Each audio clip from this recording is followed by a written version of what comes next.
Hello दोस्तों, welcome to निकमैक tag. इस video में हम लोग यूनिवर्सल ह्यूमन वैल्यू के जितने भी इम्पोर्टेंट क्वेश्चंस हैं जो पेपर में आ सकते हैं उसके बारे में डिस्कस करेंगे। ओनली मैं आपको क्वेश्चंस ही बताऊंगा, वो आप देखिए। तो सबसे पहले अगर मैं क्वेश्चन की बात करूं जो आपके लिए बहुत ज़्यादा इम्पोर्टेंट है, वो कौन सा क्वेश्चन है दोस्तों? वो क्वेश्चन है आपका सेल्फ एक्सप्लोरेशन। देखो दोस्तों, ये क्वेश्चन आपके लिए बहुत ज़्यादा इम्पोर्टेंट है कि what do you mean by self exploration, what are the basic content of self exploration and define self exploration, या फिर what is the content of self exploration।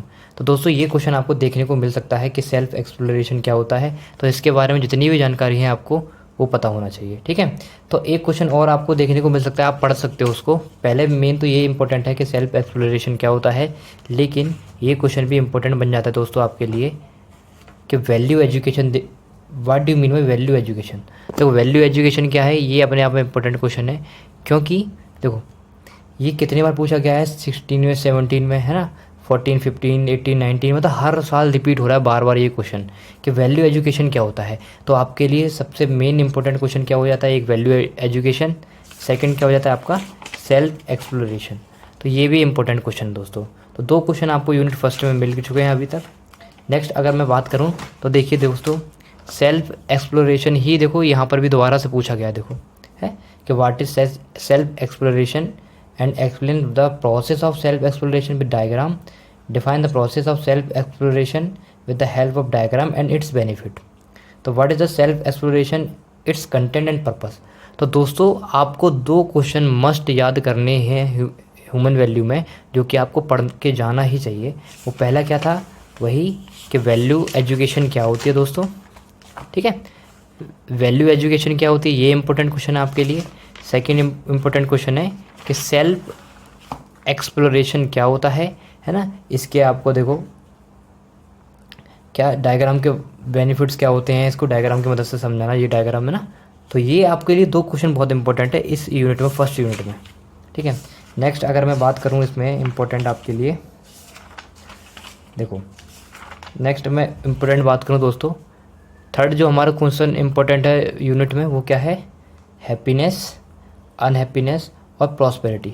तो दोस्तों ये तीनों जो वर्ड हैं आपको ये ज़रूर पता होना चाहिए, क्योंकि क्वेश्चंस में ये बार बार पूछे जाते हैं कि प्रॉस्पेरिटी क्या है, अनहैप्पीनेस क्या है। अगर आपको ये तीनों वर्ड की मीनिंग अच्छी तरीके से पता है तो आपका कोई भी क्वेश्चन हो उसमें आप इन वर्ड्स का यूज़ कर सकते हो, इन डेफिनेशंस का।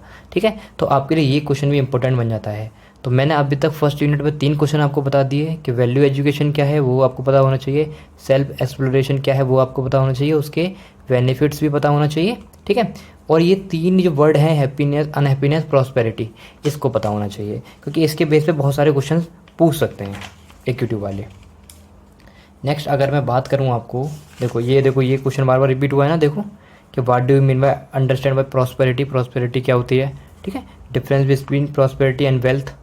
तो ये प्रॉस्पेरिटी आपके लिए इंपॉर्टेंट बनती है दोस्तों। तो इसीलिए आपको अभी तक मैंने 3 क्वेश्चन बता दिए हैं जो कि आपको ज़रूर पढ़ने चाहिए दोस्तों। एक क्वेश्चन और मैं आपको बताता हूँ, देखो कि what are the 4 level of our living, what are the 4 level of our living. 4 level क्या है अपने रहने के, ठीक है, एक्सप्लेन देम, हमें उसको एक्सप्लेन करता है। What are the different level of human being and explain how they are inter related.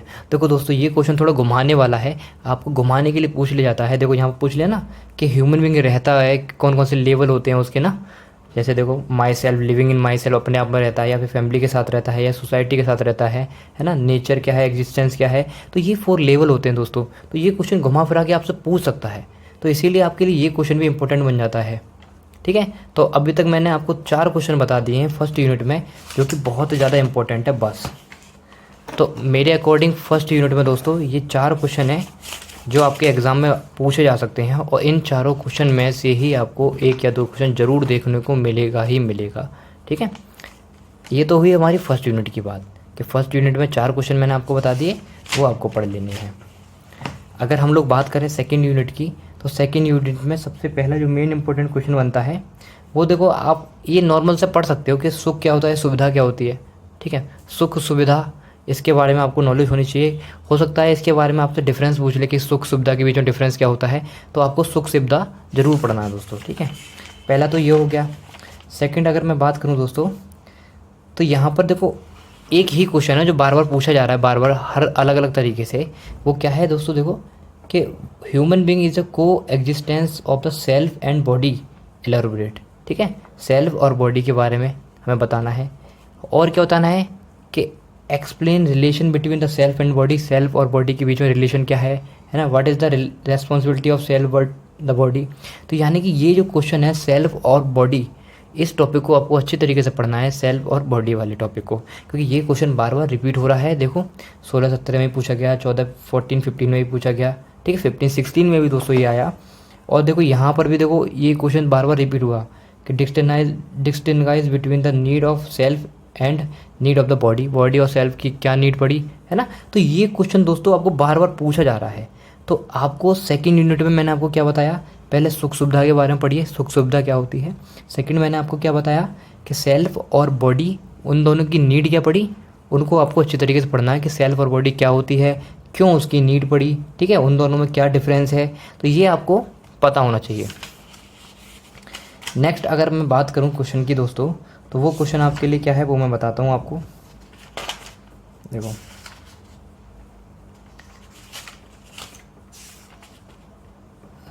कहाँ गया, देखो एक क्वेश्चन हारमोनी से भी दोस्तों आता है कि how harmony is individual is possible. ठीक है, ये क्वेश्चन आपके लिए इंपॉर्टेंट है क्योंकि हारमोनी से क्वेश्चन आता ही आता है दोस्तों, हारमोनी से क्या क्यों, ठीक है। तो हारमोनी बहुत ज़रूरी है दोस्तों, हारमोनी में आपको पढ़ना है। देखो यहाँ पर भी एक क्वेश्चन आया हुआ है कि harmony in I mean understand characteristics and activity I explain. ठीक है, तो आपको हारमोनी के बारे में पढ़ना है कि हारमोनी क्या होता है ना, एक्टिविटी ऑफ आई और हारमोनी इन आई, तो इसके बारे में भी आपको पढ़ना है। तो अभी तक मैंने आपको यूनिट 2 में 2 क्वेश्चन बता चुका हूँ दोस्तों। नेक्स्ट अगर मैं बात करूँ क्वेश्चन की, तो देखो वो क्या है, वो देखिए वो आता है दोस्तों कंट्रोल के ऊपर। ये है ना, देखो कि सेल्फ कंट्रोल, ये है ना, डिफाइन संयम या फिर सेल्फ कंट्रोल एंड सुवस्था हेल्थ, है ना, या फिर हेल्थ और सेल्फ कंट्रोल को डिफाइन करना है। Explain various responsibility of I for the body in brief. तो दोस्तों ये क्वेश्चन अपने आप में इंपॉर्टेंट है, तो आपको ये क्वेश्चन भी पढ़ लेना है। नेक्स्ट अगर मैं बात करूं तो यही है। तो दोस्तों मैंने आपको यूनिट 3 में, यूनिट 2 में 2-3 क्वेश्चन बताए बस, कि सेल्फ और बॉडी के बारे में अच्छी तरीके से आपको पढ़ना है, उन दोनों के बीच में डिफरेंस पढ़ना है, और सुख सुविधा के बारे में पढ़ लेना है। और इन दोनों के बारे में डिफरेंस भी देखना है कि सेल्फ कंट्रोल और हेल्थ क्या होती है ना, इसकी क्या रेस्पॉन्सिबिलिटी होती है आई के ऊपर और बॉडी के ऊपर, तो उसको अच्छी तरीके से आपको समझाना है। तो सिर्फ यही 2-3 क्वेश्चन बनते हैं सेकंड यूनिट के ऊपर। तो अभी तक मैंने फर्स्ट यूनिट आपको क्लियर समझा दी, सेकंड यूनिट अच्छी तरीके से समझा दी, कौन कौन से क्वेश्चन आपको पढ़ने हैं। नेक्स्ट हम लोग बात करते हैं यूनिट 3 की तरफ। अगर हम लोग यूनिट 3 की तरफ बढ़ें दोस्तों, तो यहाँ पर जो इम्पोर्टेंट क्वेश्चन बनता है वो कौन सा इम्पोर्टेंट क्वेश्चन है वो मैं आपको अभी बताता हूँ। वो ये है, यहाँ पर देखो व्हाट इज जस्टिस। ये क्वेश्चन दोस्तों अपने आप में बहुत ज़्यादा इंपॉर्टेंट है, बार बार रिपीट हो रहा है ये क्वेश्चन कि व्हाट इज जस्टिस, जस्टिस क्या होता है, ठीक है। How does it lead the mutual happiness, इसका इफेक्ट जो पड़ता है म्यूचुअल हैप्पीनेस में क्या इफेक्ट पड़ता है ना, कैसे लीड करता है म्यूचुअल हैप्पीनेस को। तो ये जस्टिस के बारे में आपको पढ़ना ही पढ़ना है। देखो बार बार घुमा के ही पूछ सकता है, कैसे पूछ सकता है, what is the meaning of justice in human relationship, human relationship में जस्टिस का क्या मीनिंग होता है। How does it follow from family to the world family, है ना, किस तरीके से ये फॉलो करता है फैमिली टू वर्ल्ड फैमिली में। तो दोस्तों ये क्वेश्चन आपके लिए इंपॉर्टेंट है। यूनिट 3 में सबसे पहला जो इंपॉर्टेंट क्वेश्चन है वो यही है, जस्टिस क्या होता है, म्यूचुअल हैप्पीनेस किस तरीके से ये लीड करता है, तो इसके बारे में आपको पता होना चाहिए। व्हाट आर 4 एलिमेंट, इसके 4 एलिमेंट्स कौन से होते हैं जस्टिस के, उसको आपको पता होना चाहिए। ठीक है, तो जस्टिस के बारे में आपको अच्छे तरीके से पढ़ना है। नेक्स्ट अगर मैं बात करूं दोस्तों, वो कौन सा क्वेश्चन है वो देखिए, वो आपको पढ़ना है। देखो कितना अच्छा क्वेश्चन है, ये पेपर में पूछ भी लिया जाता है कि आपको पता होना चाहिए कि फीलिंग ऑफ लव, है ना, रिलेशनशिप आइज और being created express feeling of love, ये आपको पता होना चाहिए। फीलिंग ऑफ लव की कैसे एक्सप्रेस करोगे उसको आप, ठीक है, इसको आपको पढ़ लेना है। नेक्स्ट मैं बात करूं तो इम्पोर्टेंट जो क्वेश्चन है वो है ट्रस्ट। दोस्तों ट्रस्ट बहुत ज़्यादा इंपॉर्टेंट क्वेश्चन है, तो ट्रस्ट को जरूर पढ़ के जाना कि ट्रस्ट क्या होता है, इंटेंशन एंड कंपिटेंस इनके बीच में डिफरेंस क्या होता है दोस्तों, ठीक है। और क्या है कि how do we come to confuse between two, इन दोनों के बीच में कैसे कन्फ्यूज ना हो, है ना। तो ये ट्रस्ट के बारे में आपको पढ़ना है, एक तो आपको लव के बारे में पढ़ना है, एक आपको ट्रस्ट के बारे में पढ़ना है, ठीक है। और मैंने आपको क्या बताया इसमें, आपको मैंने बताया जस्टिस। 3 क्वेश्चन अभी तक 3rd यूनिट में हो चुके हैं दोस्तों हमारे। नेक्स्ट अगर मैं इसमें बात करूं, देखो ट्रस्ट वाला क्वेश्चन फिर से आया है, डिफाइन ट्रस्ट है, मेथड ऑफ वेरिफिकेशन इन वेरीफ, कौन कौन से मेथड्स होते हैं दोस्तों। तो ट्रस्ट के बारे में आपको ज़रूर पता होना चाहिए, ट्रस्ट, लव और जस्टिस, ठीक है। 3 क्वेश्चन हो चुके हैं हमारे पास। देखो ये तो सिंपल सा क्वेश्चन है, आप लोग कर भी दोगे। क्या है कि रेस्पेक्ट और डिसरेस्पेक्ट क्या होता है, इन दोनों के बीच में डिफरेंस क्या है, ये तो आपको अच्छी तरीके से कर सकते हो। तो इसको एक बार बस रीडिंग लगा लेना, रेस्पेक्ट और डिसरेस्पेक्ट के बारे में। तो 3rd यूनिट में अभी तक हमने 3 क्वेश्चन पढ़ लिए हैं, या फिर 4 मान सकते हो आप लोग। नेक्स्ट अगर मैं बात करूँ तो दोस्तों देखो देखो society to fulfil the competition, ये क्वेश्चन देखिए दोस्तों, क्या है कि what do you mean by universal human order क्या होता है, व्हाट आर इट्स इम्प्लीफिकेशन, है ना। इसको आपको अच्छी तरीके से पढ़ना है।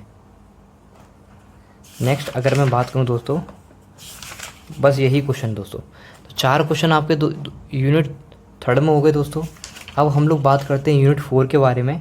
तो देखो ऑलरेडी मैं आपको यूनिट 4 में पहले भी बता चुका हूँ कि हार्मोनी के बारे में आपको अच्छी तरीके से पढ़ना है।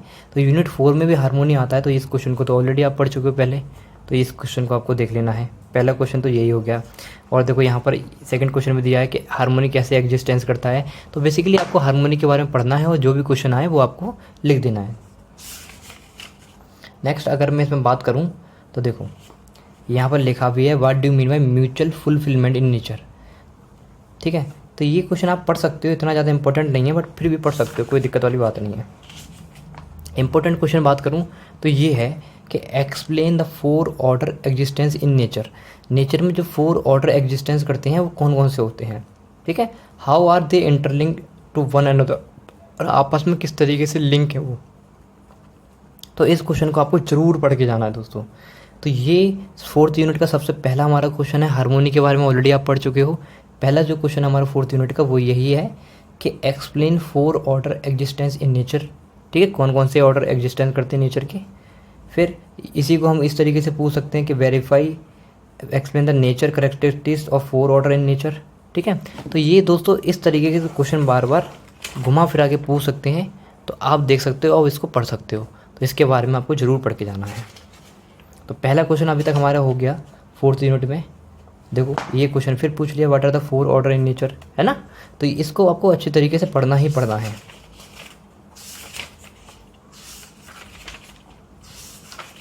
हाँ देखो को एग्जिस्टेंस के बारे में जरूर पढ़ना दोस्तों। डिफाइन को एग्जिस्टेंस क्या होता है और what is the difference between passive और एक्टिव को एग्जिस्टेंस, इसके बारे में दोस्तों जरूर पढ़ना है, ठीक है। 2 क्वेश्चन हो गए अभी तक हमारे पास। नेक्स्ट अगर हम बात करें, हाँ दोस्तों, तो 2 ही क्वेश्चन इंपॉर्टेंट है आपके 4th यूनिट में, 2 क्वेश्चन आपको पढ़ के ही जाने हैं। तो अभी तक मैंने आपको यूनिट 1 के क्वेश्चन इंपॉर्टेंट क्वेश्चन बता दिए, यूनिट 2 के इंपॉर्टेंट क्वेश्चन बता दिए दोस्तों, और यूनिट 3 के इंपॉर्टेंट क्वेश्चन बता दिए, यूनिट 4 के इंपॉर्टेंट क्वेश्चन बता दिए। अब हम बात करते हैं यूनिट 5 के इंपॉर्टेंट क्वेश्चन कौन कौन से हैं। तो अगर मैं यूनिट 5 के सबसे पहले इंपॉर्टेंट क्वेश्चन की बात करूँ तो वो कौन सा है हमारा, वो देखिए आप। सबसे पहला हमारा इंपॉर्टेंट क्वेश्चन है वो है ethical human conduct explain in term values policies character, है ना, अप्रोप्रिएट एग्जांपल्स से बताना है। यानी कि एथिकल ह्यूमन कंडक्ट क्या है, ठीक है, इसके बारे में आपको अच्छी तरीके से पता होना चाहिए। 5 वैल्यूज़ इनकी पता होना चाहिए कौन कौन सी होती हैं, ठीक है। तो ये जो क्वेश्चन है आपका दोस्तों, ये इंपॉर्टेंट क्वेश्चन है। सबसे पहले 5th यूनिट में यही क्वेश्चन आपको पढ़ना है। नेक्स्ट अगर मैं क्वेश्चन की बात करूं दोस्तों, तो हमारे पास है, देखो हमने एथिकल पढ़ा और अनएथिकल, इसके बारे में आपको पढ़ना है। What are the reason of unethical practices in professional today, ठीक है, इसके बारे में भी आपको पढ़ लेना है। तो 2 हो गए आपका, 2 क्वेश्चन अभी तक हो चुके हैं दोस्तों। देखो ये बहुत सिंपल क्वेश्चन है कि what are the characteristic of people friendly and eco friendly production. तो ये क्वेश्चन इंपॉर्टेंट भी है और ये सिंपल भी है, आपको ऑलरेडी आता होगा। एक बार आप रीडिंग लगा सकते हो, इतना इंपॉर्टेंट नहीं है, आप एक बार रीडिंग लगा सकते हो उसको, ठीक है।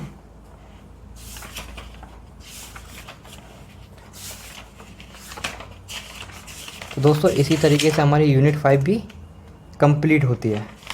सस्टेनेबल डेवलपमेंट अगर देखना चाहो तो दोस्तों आपके पास टाइम बच जाए तो सस्टेनेबल डेवलपमेंट एक बार देख लेना। तो दोस्तों यही कुछ क्वेश्चंस हैं जो आपको पढ़ के जाने हैं यूनिवर्सल ह्यूमन वैल्यू में, सबसे पहले पढ़ने हैं। तो अगर आपको ये वीडियो पसंद आई हो, हेल्पफुल लगी हो, तो अपने दोस्तों के साथ शेयर जरूर करें। अभी तक आपने चैनल को सब्सक्राइब नहीं किया है तो चैनल को सब्सक्राइब जरूर कर लें। मिलते हैं नेक्स्ट वीडियो में, तब तक के लिए बाय, थैंक यू।